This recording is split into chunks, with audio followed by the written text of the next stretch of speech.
Well, staying with health, and less than a quarter of young people in the southwest have got themselves vaccinated against the meningococcal disease so far this year. Now, students arriving in our city are being reminded how important it is to protect themselves from the potentially deadly disease. The number of people dying annually from the aggressive strain has rocketed by more than 800% in the last 6 years. We lost Ryan within an hour. We didn't have time to say goodbye. He wasn't actually ill. He just woke up unwell with sickness symptoms, and we had no time to say goodbye or adjust to what was going to happen to obviously him and our lives as well. At the age of 16, Michelle's son Ryan passed away from meningitis. Since his death, his family have been urging young people to get the jab.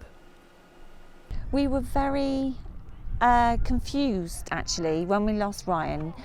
He died of meningitis B and there was no explanation. We had lots of questions but there were no answers. He was just unlucky, and we made a promise to him that we would try and do something about that. Many of our friends, family and many of the girls here today had no idea that meningitis affected young adults, and that, to be honest, is the measure. If we've saved even one life by somebody getting a vaccine that they wouldn't have done, by them listening, they come to our events, they listen to what I'm saying, they read our Facebook, they read our newsletters. If one life has been saved, then it's a tick for me, and I know Ryan would feel the same. Ryan was just 16 years old when he lost his life, but 6 years on from his death, experts are worried meningitis is on the rise. So students are at particular risk. A lot of them will be at college, at sixth form, with the bacteria in the back of their throat, but they won't be having any signs or symptoms, and they'll be immune from that bacteria. And when they go off to university, mix with new friends, develop, maybe start new relationships, they come into contact with bugs and bacteria and other people, and there's a real risk there that they get infected and develop meningitis.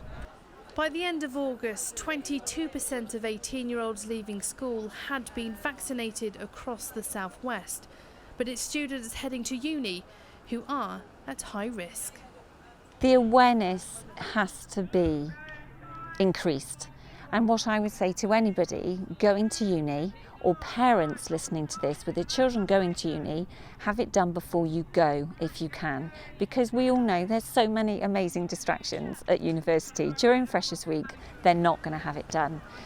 The vaccine not only protects those who have been vaccinated, but it also helps control the spread of the disease in the wider population. I'm Rachel for In Bristol TV.